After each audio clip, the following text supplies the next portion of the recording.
Infrastructure और रोजगार सृजन के लिए जो महत्वपूर्ण कदम उठाए हैं वह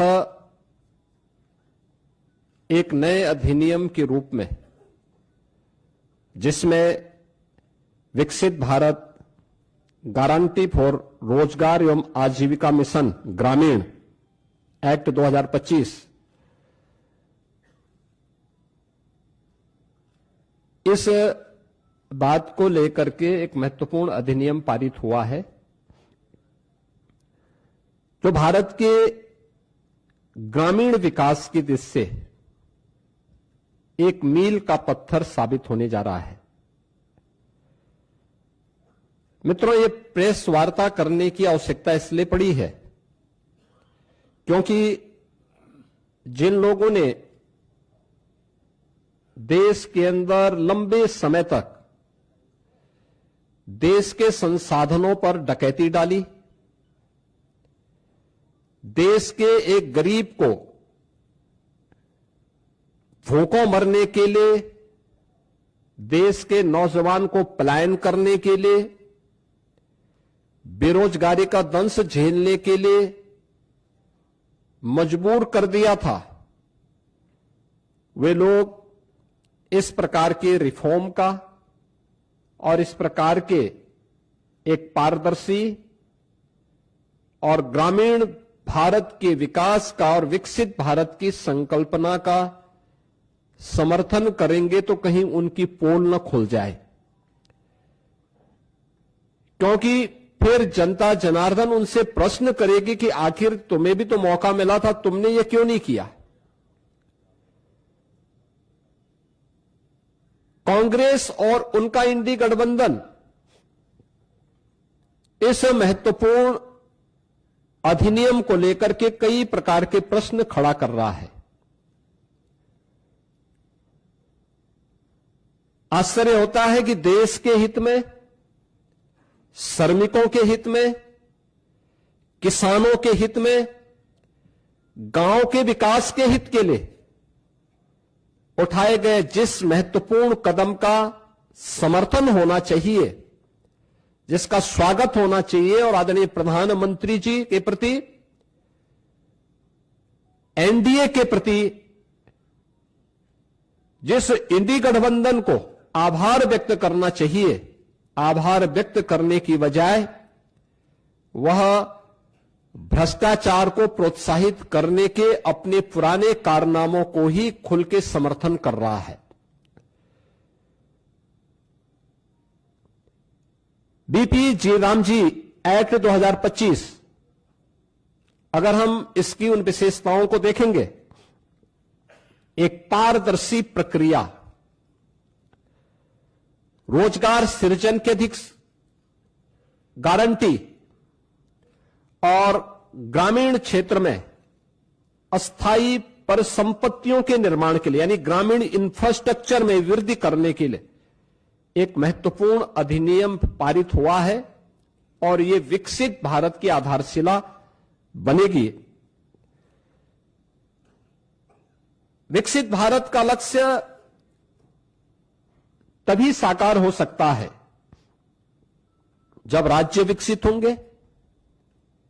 राज्य विकसित तब होंगे जब हमारी आधारभूत इकाई गांव है ये विकसित होंगे। ग्रामीण अर्थव्यवस्था को जब हम सशक्त बनाएंगे, किसान हमारा आत्मनिर्भर होगा,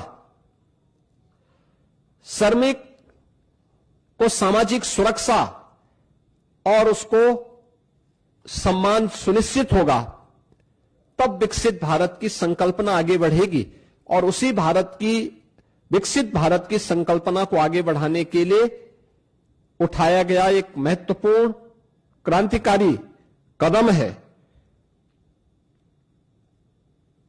मैं इसका स्वागत करता हूं और आदरणीय प्रधानमंत्री जी के प्रति उत्तर प्रदेश वासियों की ओर से हृदय से आभार भी व्यक्त करता हूं। मित्रों, यह नया कानून बनना इसलिए आवश्यक था क्योंकि जिस मनरेगा की चर्चा कांग्रेस और उसके सहयोगी दल आज ढोल पीट करके कर रहे हैं। हमें उनकी उन विफलताओं की भी चर्चा करनी चाहिए और उसके बारे में भी सोचना चाहिए। खासतौर पर अधूरी और अस्थायी परिसंपत्तियां जिनका कोई दीर्घकालीन लाभ नहीं, फर्जी जॉब कार्ड, फर्जी हाजिरी, भुगतान में कटौती जैसे व्यापक भ्रष्टाचार की शिकायतें हर एक जनपद से और हर ग्राम पंचायत से ये सुनने को मिलती थी। कमजोर सोशल ऑडिट और शिकायत के निवारण की भी कमजोर व्यवस्था, प्रशासनिक क्षमता की बाधाएं, मजदूरी में देरी जैसी समस्याएं इसमें लगातार चलती गई। खेती के मौसम के समय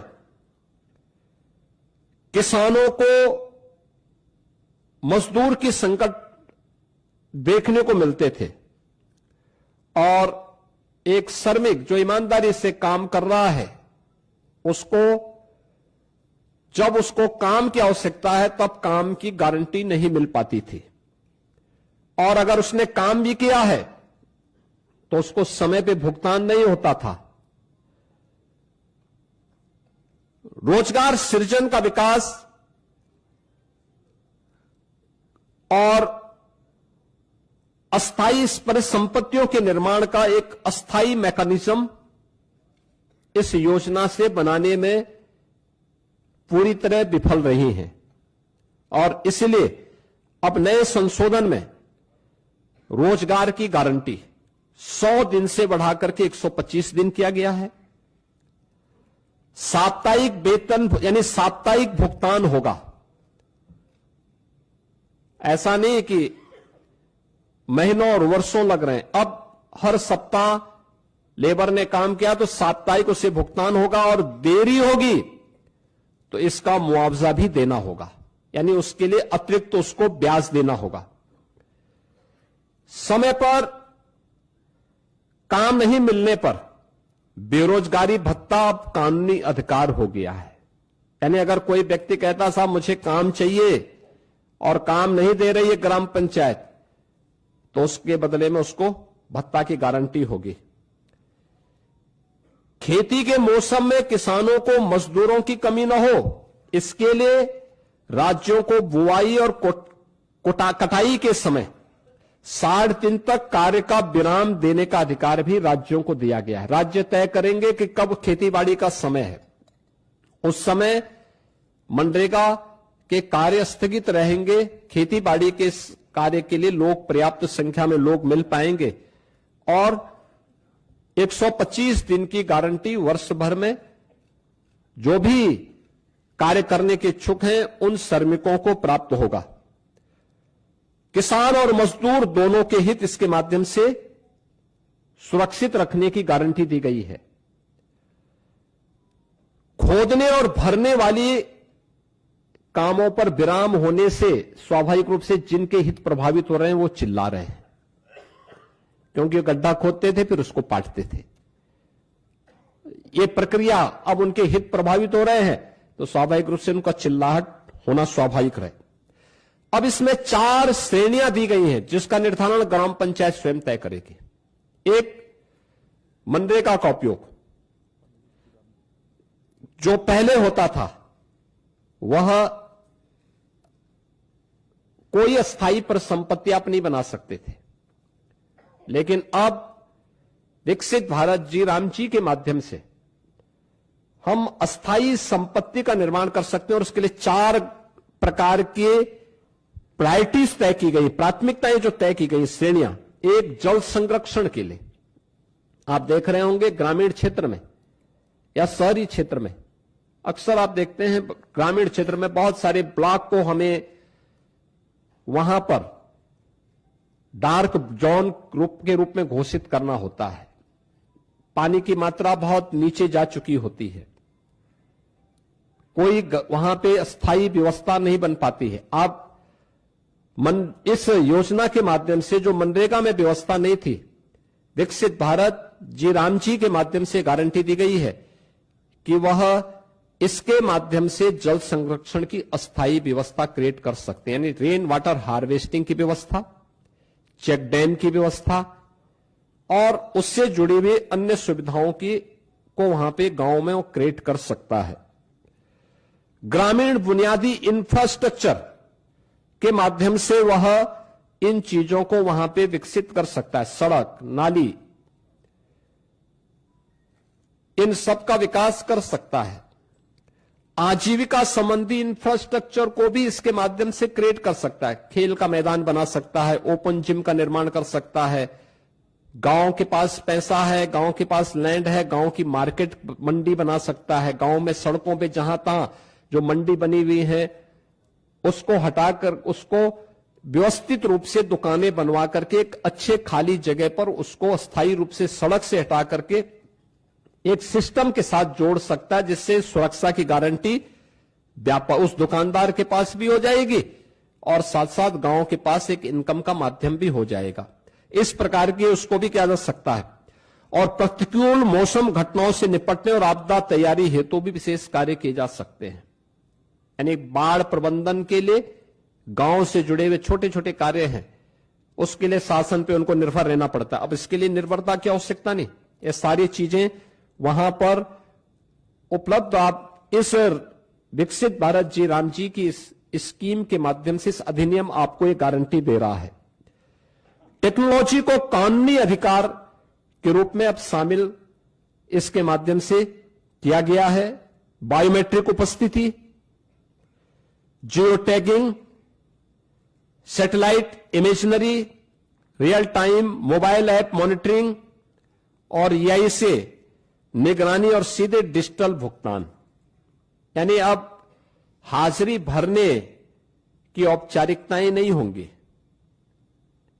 अब जो भी होगा बायोमेट्रिक उपस्थिति के माध्यम से होगी, जियो टैगिंग के माध्यम से होगी, सैटेलाइट इमेजनरी के माध्यम से स्थायी परिसंपत्ति का निर्माण हुआ है कि नहीं हुआ है, real time mobile app monitoring भी होगी, EI टूल का भी इस्तेमाल वहां पे हो सकता है और सीधे डिजिटल भुगतान DBT के माध्यम से हम श्रमिक के खाते में सीधे पैसा भेजेंगे, ये इसके माध्यम से होगा।